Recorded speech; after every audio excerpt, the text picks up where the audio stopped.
Joining me on the program now, John Peachey from the Think Farm. JP, kia ora, thanks for your time today. Yeah, kia ora, my friend. Yes, it's a contentious subject, really, It is, actually, the whole retirement thing. And maybe because we're getting, that is becoming an increasing reality as we get older, gentlemen of a certain age, etc. But the reality is, it used to be, look, if you can get a mortgage, you pay your mortgage throughout your working life. If you've got a mortgage-free house as an asset base, a small amount of pension's all you need, not so much anymore.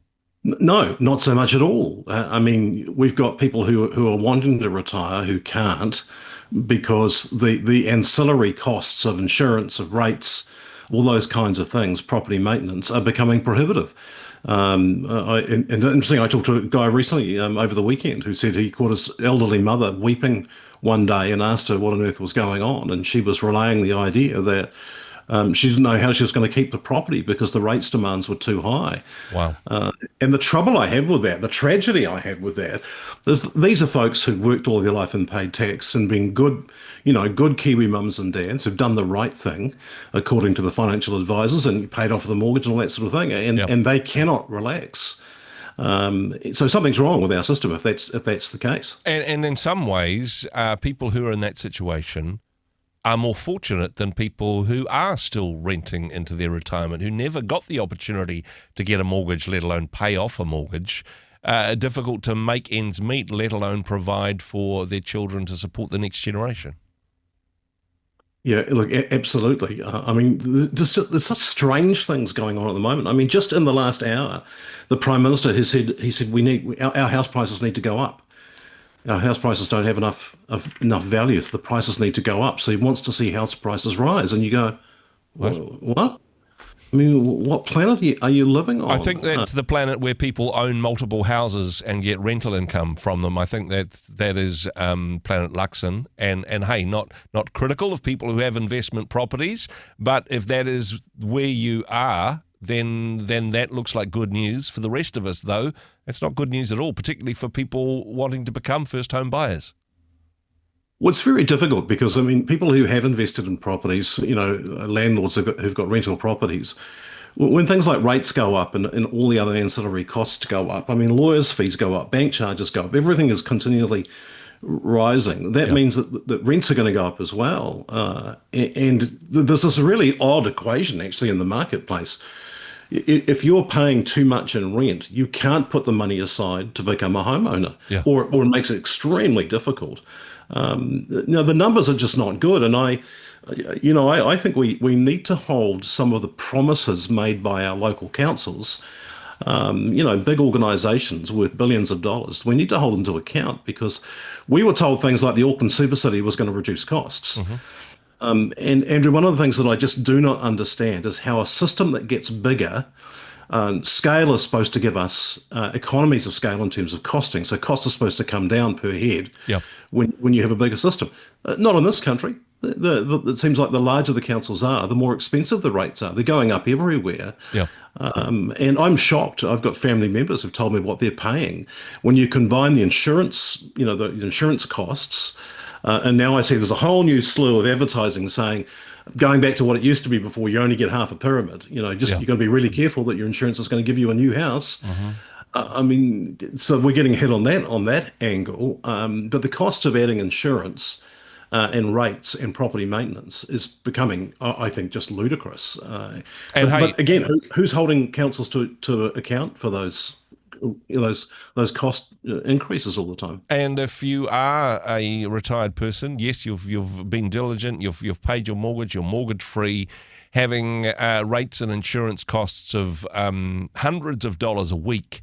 It's like you haven't moved ahead at all in that regard. Just wanting to focus in on the council's responsibility on this one, JP, because you make a great point. That the council is here to serve the city. You think that you'd get more efficient over time.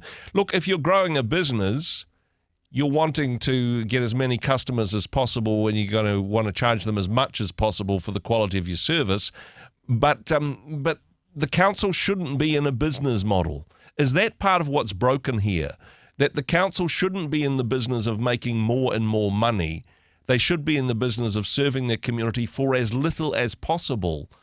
The return on investment should be to the ratepayers, not to the publicly owned companies. Oh, now you're just being ridiculous.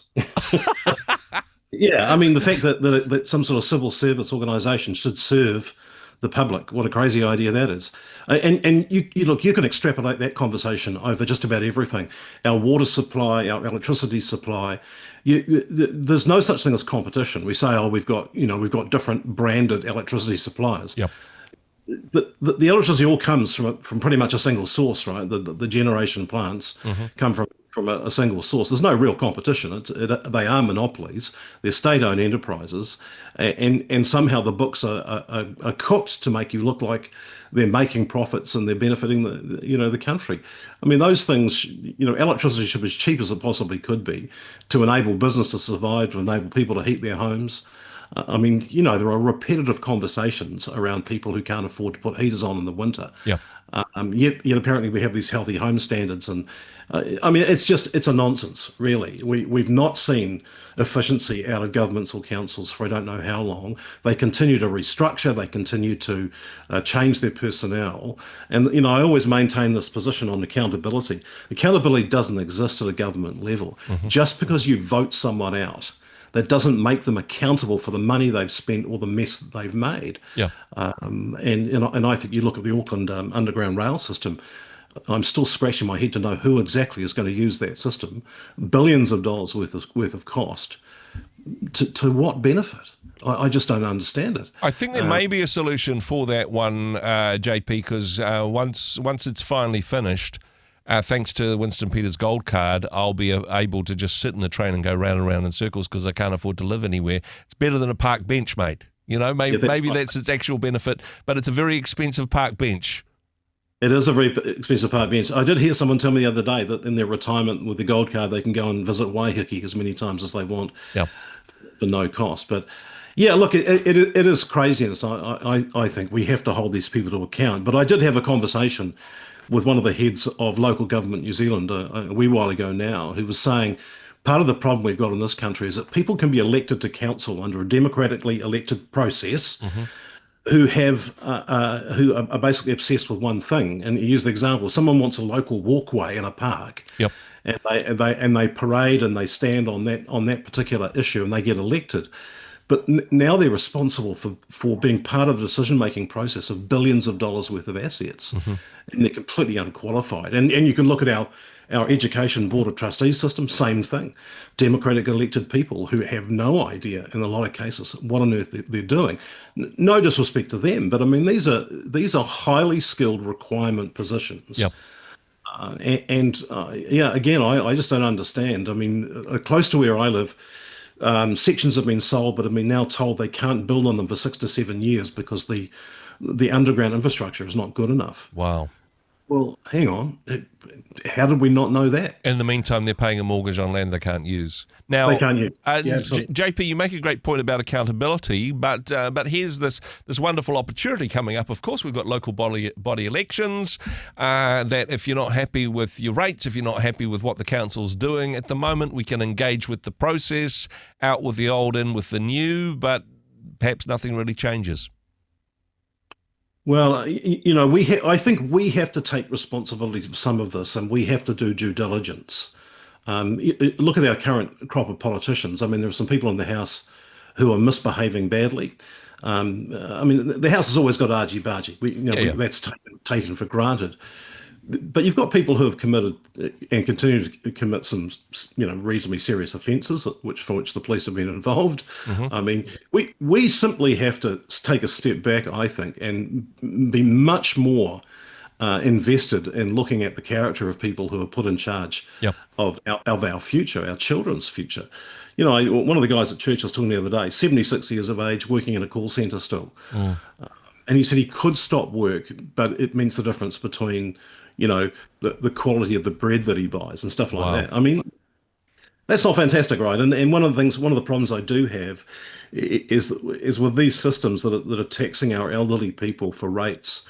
If they've decided to stay in their own home and that home is revalued because it happens to be in a suburb which has got a high value, That's not a fair system, right? They've got to pay more and more money. And again, these are people who've done the hard yards, put in the taxation, worked their lives, and now they're getting caned for making, good decisions. So Yeah. I think we need to stand up a little more and make, yeah. Well, again, I'll contradict myself. Make people accountable. How do Well, you we can at least try in that regard, because one thing that we can't do, John, is to go, oh gosh, what's the point? Don't vote. It only encourages them. If you don't vote, you can't moan. And I, for one, I love moaning. I love so definitely. Look. It's not necessarily going to make a transformational change, but not engaging with the process is, I think, the worst possible response to this. We do need to engage with the process. We do need to engage with people who are putting their hands up for local government, wherever we're listening, wherever people are listening to this program, and say, how are you going to make things better for me, for my family, for my community? Tell me why you deserve my vote.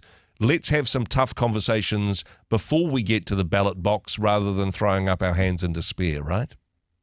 I think absolutely right. And I encourage younger people to get involved. I mean, there's some younger people in Parliament who are getting too involved, I think, maybe. But I think we need to get our younger people involved. We need to train them earlier about responsibility and governance.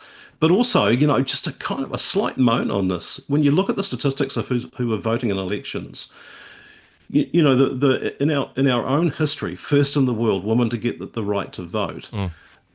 In the last couple of elections, the number of younger women who have not voted, who've Yep. elected just to stay silent, is actually criminal.